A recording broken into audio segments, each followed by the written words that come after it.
Thank you so much. Hi, Julianne. I'm Sheila Watko from NBC Philadelphia. So lovely to meet you today. Lovely to meet you, Sheila. I guess I should have started with, hey, hey, Uh-huh. more appropriate for Sirens. Right, right. Yeah. Julianne, I really enjoyed this series. It was so gripping, but also I love the dark comedy aspect. And Mhm. Sirens has such a great cast of characters, and we end up so invested in their interactions and watching these interpersonal relationships. It kind of feels almost like high stakes people watching. Yeah. I really enjoyed that aspect. Now, you've said in the past that the roles you're interested in are less rooted in fantasy or adventure and more rooted in complexity and reality. And I Right. felt like Michaela was a perfect example of that. She does feel very real, though there's a mysterious air about her. What was your journey like exploring and working within the character of Michaela from the first time you met her and read the script up through shooting your very final scene? Because you had me guessing the entire show. Oh, that's great. I'm glad to hear that. I mean, I think she was fascinating because, of course, when you see her initially, when the audience sees her, we see her very much from the point of view of Devin, of Megan Fahey's character. So she seems very other. Really, really remote. Even in the way she's shot, there's kind of the one shot that sort of threw everybody to her on the podium. She seems very far away from everybody else. So she's quite mysterious, and she has a lot of power, and she holds herself apart. But as the series progresses, you get to know more and more about her, and you realize that she's not quite who she seems she is. And so, in that sense, it does mirror the way we meet people often. We don't know who they are. We might make a lot of suppositions about what's happened to them in their life, or how they treat people, or where they live, or any of those things, but we don't actually know.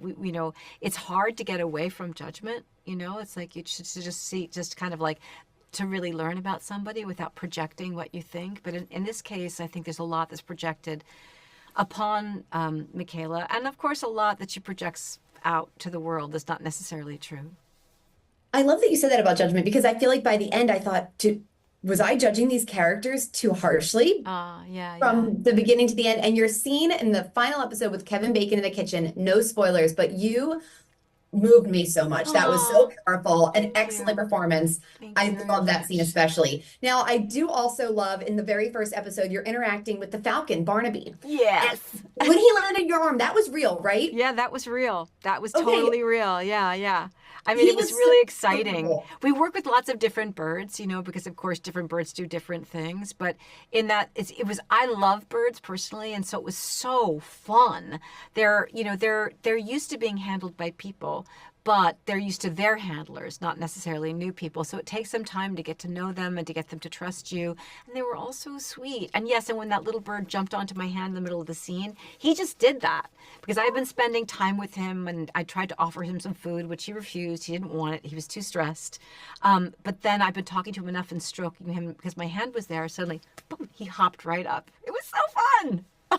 That's so fun, especially it sounds like you're an animal lover, so Yeah, especially fun for that. it was really fun. Yeah, it was That's great. beautiful. Mhm. Julian, there's a great scene. I love a big dinner party scene. It always Yeah, leads to something fun. There's a great dinner party scene where Deb and Bruce and Raymond find out that Jim Kelly of the Buffalo Bills is coming to Michaela's gala and they are yeah. freaking out. If you were going to Michaela's gala on this gorgeous island, on this Uh-huh. beautiful estate, what name could you see on the guest list that would really make you kind of fangirl and freak out? Oh my God, that's a tough one. Like who would I want to meet? I don't know. Dolly Parton? Oh, that's a great one. Oh my gosh. Yeah, I'd be like, I'm going. I'm going. Excellent answer. Oh Yeah. my gosh, Julianne, it was so lovely to meet you and speak with you. Thank you Thank for your you. time and thank you for representing women in Hollywood and just in the world. You've had such an illustrious, it looks like a very fulfilling career, and Oh, you it's kind been of great. prove that women can take on all sorts of different roles in their lives and kind of do anything. So thank you for that. Aw, thank you. That's very kind of you. Thanks so much. It Thank was you. really nice to meet you. Have a You wonderful day too. and good You luck with the too. press. I really Thank like the you. show. Oh, good. Thanks a lot.